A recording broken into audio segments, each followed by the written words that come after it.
हाँ जी, latest talk about us. Syed Yahya Hussaini हमें ज्वाइन कर चुके हैं और कौन है हमारे साथ भाई?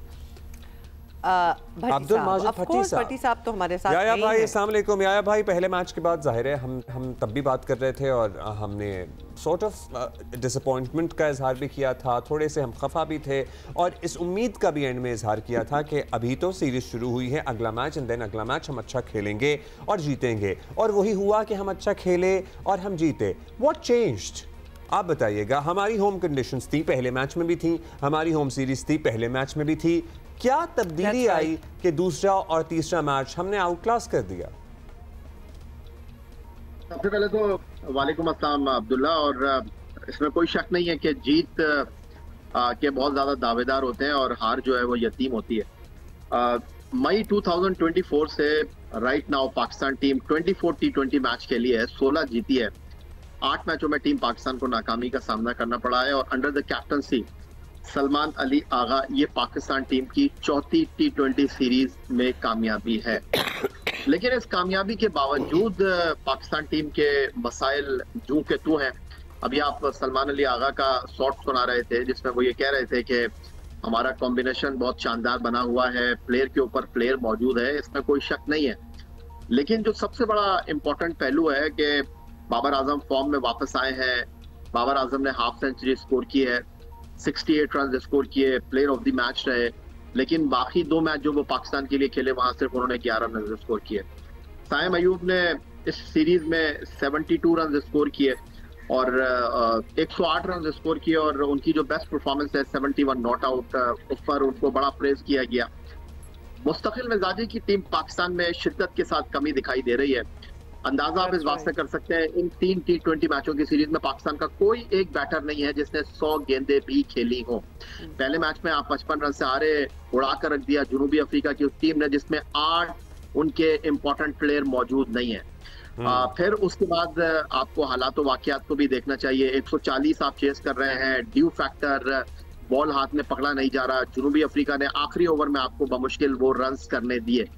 ये वो चीजें हैं जो टीम पाकिस्तान के लिए अलार्मिंग है। हम एशिया कप में बार बार ये सुनते रहे, हसन नवाज को खिला दो, हसन नवाज को टीम में डाल दो। इन सीरीज के 3 मैचों में उनको मौका मिला और 3 मैचों में 2 बार उनकी बैटिंग आई और वो सिर्फ 5 रन स्कोर कर सके। पाकिस्तान टीम के मसाइल जू के तू नजर आ रहे हैं।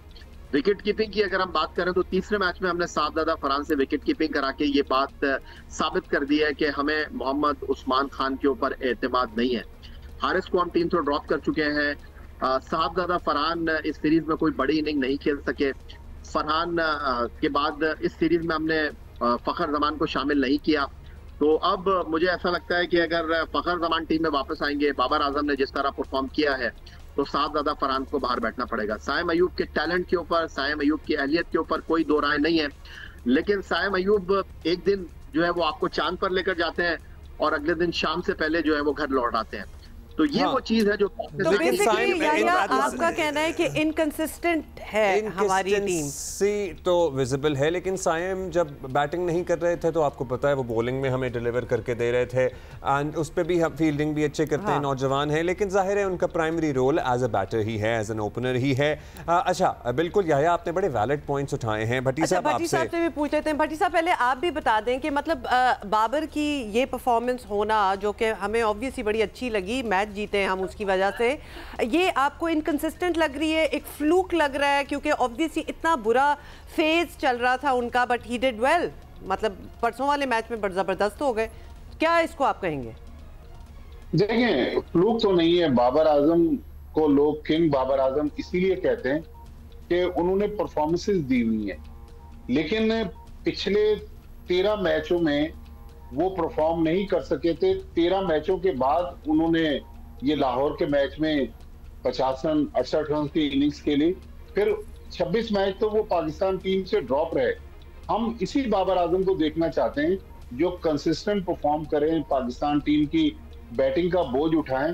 मेरा ख्याल में अगर बाबर आजम ने जिस तरह आखिरी मैच में परफॉर्मेंस दी, यही परफॉर्मेंस देते रहे तो जितनी उन पर क्रिटिसिज्म होती रही, तकरीबन 39 मैचेस पाकिस्तान ने इस दौरान खेले, जिस तरह मैंने बताया। 26 में तो खेले नहीं, 13 में वो 50 रन भी क्रॉस नहीं कर सके। तो अब वर्ल्ड कप बिल्कुल सर पे आ गया है। कल हम जिस तरह भारत की खवातीन को देख रहे थे वो खवातीन जिस तरह की क्रिकेट खेल रही थी, ये वो मॉडल है जो दुनिया में विनिंग मॉडल है। मेरे ख्याल में पाकिस्तान क्रिकेट टीम अगर आगे वर्ल्ड कप में अच्छा परफॉर्म करना चाहती है तो बाबर आजम, साइम अयूब, फखर जमान, मेरे ख्याल में शायद अब जिस तरह याया भी बात कर रहे थे, आधे मैच में साहबजादा फरहान ने विकेट कीपिंग की, 10 ओवर्स के बाद उस्मान खान दोबारा ग्लव्स पहनकर, पैड्स पहनकर विकेट कीपिंग कर रहे थे। मुझे लग रहा है कि शायद मोहम्मद रिजवान भी जल्द पाकिस्तान टीम में आ जाएंगे। तो एक अच्छी टीम अगर बन जाए और पाकिस्तान टीम इसी तरह जीती रहे तो कोई इतना मुजायका नहीं है। लेकिन जो अच्छा पाकिस्तान को प्लेटफॉर्म दोनों मैचेस में सेट करके दिया, जिनको क्रेडिट हम कम दे रहे हैं, वो मेरे ख्याल में पाकिस्तान के बॉलर्स हैं। सेकंड मैच में हम सलमान मिर्जा की बात कर लें, हमने इसी प्लेटफॉर्म में फहीम अशरफ की बात की। फहीम अशरफ को कप्तान ने पहले मैच में बॉलिंग नहीं दी और अगले 2 मैचेस में उन्होंने 6 विकेट ली और प्लेयर ऑफ द सीरीज बने। तो मेरे ख्याल में थोड़ा सा कप्तान को भी सोचना पड़ेगा। शाहीन शाह अफरीदी ने तीसरे मैच में बड़ी जबरदस्त बॉलिंग की और कंसीडरिंग वो सेकंड मैच में नहीं थे। जी हाँ, तो मेरे ख्याल में अच्छा, ये जो गेंदबाजी के फैसले हैं और कप्तानी के फैसले हैं, इस पे हम कितने ही अरसे से बात कर रहे हैं और जाहिर है हम किसी को भी वक्त देते हैं उस पे तज्जिया करते हुए ये ज़रूर कंसिडर करते हैं कि जाहिर है with time, with experience, with matches they would learn and they would find their right combination. या आपको लगता है कि सलमान आगा जितना हिट एंड ट्रायल मेथड के थ्रू मतलब इसको करा दिया, उसको नहीं कराया, फिर वो चल गया, फिर वो नहीं चल गया, अब उनके जहन में वो तस्वीर क्लियर हो गई होगी कि हाँ अगर फलां कंडीशंस हों तो मेरे पास ये हथियार हैं, मैंने इन लड़कों को इस्तेमाल करना है, इस तरीके से इस्तेमाल करना है, या अभी भी उसमें वक्त है? देखिए अब्दुल्ला, सलमान अली आगा ने बहुत सारी चीजों से सीखा भी है, लेकिन अब तक पिक्चर वाज़ेह नहीं है सलमान अली आगा की कप्तानी के हवाले से। और उसकी बुनियादी वजह यह है कि सलमान अली आगा ने, जिस तरह मैंने आपको बताया कि एज ए कैप्टन 4थी T20 सीरीज जीती है और उन्होंने पिछली 3 सीरीज में अपने खिलाड़ियों को आगे कर दिया था ट्रॉफी लेने के लिए, लेकिन इस बार वो खुद ट्रॉफी लेने के लिए आए क्योंकि उनको इस बात का अंदाजा हो गया कि ये कप्तान ही का काम है जो कप्तान को करना चाहिए, और वो ट्रॉफी लेने के लिए आए। एक मैच में वो बॉलिंग करवाते हैं नवाज से, एक मैच में वो भूल जाते हैं कि साइम अयूब भी उनकी टीम अवार्ड जो है वो फहीम अशरफ के हिस्से में आया, जिन्होंने 6 खिलाड़ियों को आउट किया। पहले मैच में उस पिच के ऊपर जहां पर गेंद ऊपर नीचे हो रहा था, वहां पर अगर आप फहीम अशरफ से बॉल डलवा देते तो आपके लिए आसानी होती, लेकिन आपको ये पता ही नहीं था कि फहीम अशरफ जो है वो टीम में मौजूद है। ठीक है, उन्होंने बाबर आजम के साथ तीसरे मैच में टीम पाकिस्तान को सहारा दिया, लेकिन उनका अपना रोल भी जो है वो इस वक्त क्लियर दिखाई नहीं दे रहा। तो सलमान अली आगा को इन चीजों में प्रॉब्लम क्यों आ रही है, उसकी बुनियादी वजह यह है कि वो टेस्ट मैच में बॉलिंग करते हैं, वो वनडे मैच में बॉलिंग करते हैं, लेकिन वो अपने आप को T20 क्रिकेट में एज ए बॉलर प्रेजेंट कर नहीं पा रहे हैं। क्या वो डर रहे हैं? फिर उनका नंबर सेटल नहीं है। उन्होंने कहा कि मैं नंबर 3 पर खेलूंगा। तो अगर वो T20 क्रिकेट में एज ए बॉलर भी अपने आप को प्रेजेंट नहीं कर पा रहे और एज ए बैटर भी जाहिर है कहीं उनका नंबर कुछ और होता है और कोई बड़ी इनिंग खेलने में वो अब तक नाकाम है, सो फिर एज ए कप्तान उनका किरदार तो है, लेकिन ऐसा खिलाड़ी क्या है? हाँ, मतलब कि is he just taking up space? Bhatti साहब आप बताएं कि फिर वो बस एक स्पेस जो है वो उसको ले रहे हैं या फिर एक्चुअली इट मैटर्स कि वो वहां है? देखें, परफॉर्म तो सलमान अली आगा को करना पड़ेगा और थोड़ी सी आखिरी मैच में हमने देखा कि उन्होंने 33 रन की एक इनिंग्स खेली जो बाबर आजम के साथ एक पार्टनरशिप थी 70 प्लस की, उसने पाकिस्तान का वो जो 140 का टारगेट था उसको आसान कर दिया। लेकिन मेरे ख्याल में सलमान अली आगा को अब जागना पड़ेगा और सलमान अली आगा को इसलिए भी जागना पड़ेगा कि उनकी कप्तानी पे बहुत सारे सवाल उठ रहे हैं, उनकी परफॉर्मेंस पर बहुत सारे सवाल उठ रहे हैं, लेकिन असल जो सवाल उठेगा ये कल से जो वनडे सीरीज शुरू हो रही है फैसलाबाद में, इसमें शाहीन शाह अफरीदी कप्तानी कर रहे हैं पाकिस्तान की। मोहम्मद रिजवान की जगह पाकिस्तान ने शाहीन शाह अफरीदी को कप्तान बनाया है। शाहीन शाह अफरीदी आपको पता है बड़े जबरदस्त लीडर हैं, लाहौर कलंदर्स को 3 टाइटल जितवा चुके हैं PSL के। तो मेरे ख्याल में यहाँ पर अगर अल्लाह करे और ऐसा ही हो और पाकिस्तान अगर साउथ अफ्रीका को हराने में कामयाब हो गया तो मेरे ख्याल में फिर सलमान अली आगा की कप्तानी पर जरूर सवाल उठेगा। मुझे लग रहा है फिर वो मरहला होगा इस सीरीज के बाद कि जब पाकिस्तान क्रिकेट बोर्ड भी सोचेगा कि T20 की कप्तानी फिर शाहीन आफरीदी को दे दी जाए। मेरे ख्याल में अगर और ज़राए के मुताबिक शायद ये कहीं सोच है भी। अब चले वनडे की बात करी दी है, छेड़ी दी है। ये तो हमने जीत लिया, वेरी नाइस। आगे चलते हैं क्योंकि अब फैसलाबाद में होना है ODI. Yahya, where do we stand in ODIs as well? और क्या टीम ऑब्वियसली जो तश्कील दी गई है वो सब टीम सेटअप चेंज हो जाएगा? नहीं, देखिए नया फॉर्मेट है, कप्तान तब्दील हो रहा है, फखर जमान टीम में वापस आ रहे हैं और डेफिनेटली शाहीन शाह अफरीदी को अपने आप को साबित करने का ये बेहतरीन मौका है। वो ये नहीं सोच रहे होंगे कि वो पाकिस्तान टीम के T20 के फ्यूचर कैप्टन होंगे, लेकिन होने को कुछ भी हो सकता है पाकिस्तान क्रिकेट में, लेकिन उनको अपने आप को मनवाना है। जो क्रिकेट बोर्ड ने उनके ऊपर एतबार किया है, अचानक जो तोपों का रुख अपनी जगह कर लिया है, रिजवान को कप्तानी से हटाकर शाहीन शाह अफरीदी में पोटेंशियल है और जिस तरह शाहीन शाह अफरीदी को दूसरे मैच में बाहर बिठाया गया, तीसरे मैच में आकर उन्होंने बाउंस बैक किया, पहले ही ओवर में उन्होंने पाकिस्तान को 2 विकेटें लेकर दी। एग्रेशन तो उनके अंदर है, वो एक कप्तान की हैसियत से अब टीम को किस तरह लड़ाते हैं ये एक इंपॉर्टेंट सवाल होगा। लेकिन जनूबी अफ्रीका की टीम जिस तरह 2 मैचों में पाकिस्तान के खिलाफ परफॉर्म नहीं कर सकी, मुझे कभी इस बात का इम्कान है कि आपको वनडे सीरीज में एक बिल्कुल डिफरेंट टीम नजर आएगी। रिजवान टीम में होंगे, फखर जमान टीम में वापस आ रहे हैं, लेकिन उससे ज्यादा जो सबसे ज्यादा तवज्जो का मरकज होगा वो इकबाल स्टेडियम फैसलाबाद होगा।